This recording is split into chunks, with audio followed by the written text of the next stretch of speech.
Good morning. It is 8:25 a.m. on Wednesday, March 15th, 16th, 2022. Sorry, dog hair in my mouth. Um, I'm Christiana Ellis, and I've been up for a little bit, but this is 5 more minutes. Uh, I've not yet managed to get my sleep schedule readjusted. I am having difficulty I don't want to I don't want to blame the time change exactly, except that it had exacerbated a trend that was already happening, wherein I was staying up too late and then being tired in the morning.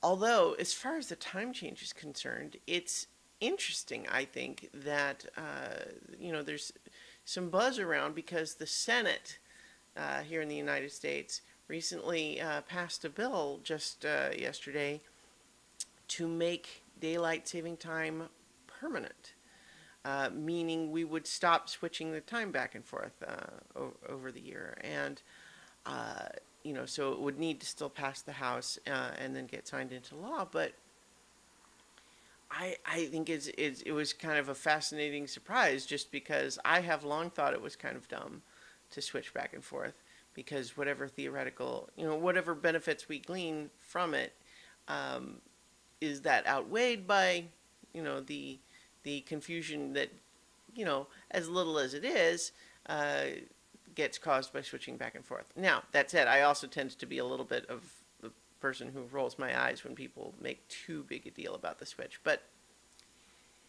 I had, just generally felt, it seems silly to be switching back and forth.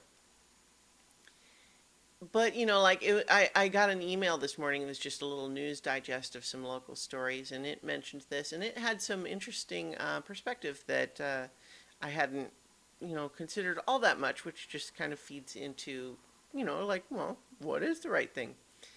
Because of course, it's a reminder that there is actually statistical data that suggests that in the spring forward phase that we've just gone through, there's literally, you can see in the data an increase in things like heart attacks and traffic accidents and stuff like that. And then, of course, the idea that, are going to more year round have more light in the evenings, right? But at the same time, knowing that and knowing that there will be now, later sunrise in the winter if we don't switch the time, that it actually pointed out that here in Boston we'll have a full month of days where the sun does not rise until after 8 a.m., which surprised me a little bit. It's like, oh gosh, yeah, that sounds bad like that. And then, in fact, I guess places that are on the eastern side of their respective time zone, it's just all the more dramatic that way.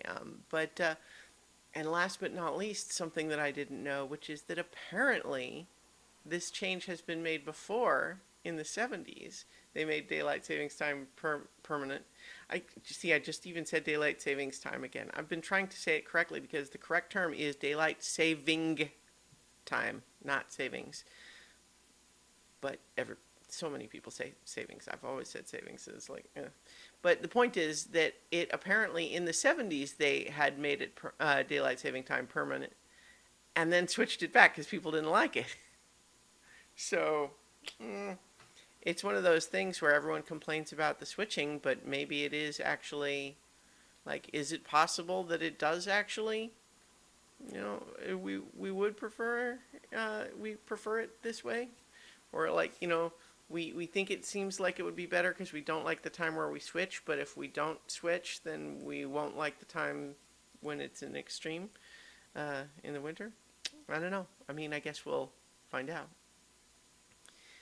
But we had a good session of So Many Levels last night, and so you can find the video for that in one of these, where the party has found themselves in another kind of party, an endless pocket dimension party, where any sort of party experience you might ever want could be found, and I'm excited to continue that storyline. And in the meantime, I'm just kind of shoot. Oh, you know what I also did yesterday is I watched the movie Free Guy, which I will I'll go ahead and say just like, yeah, it's fine. It's pretty good. Like it's not a masterpiece or anything.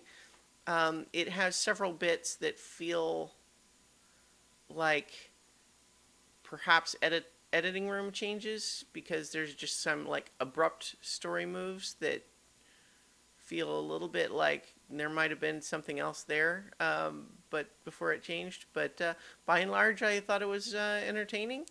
It cribs from a lot of other movies, but in a way that didn't necessarily feel derivative. Just, it's like, oh, hey, that works. Let's just lift that whole piece and put it over here. And you know what? Sure, why not? It's fine. It's entertaining enough. So I'll leave it there, and I'll talk to you all tomorrow for 5 more minutes.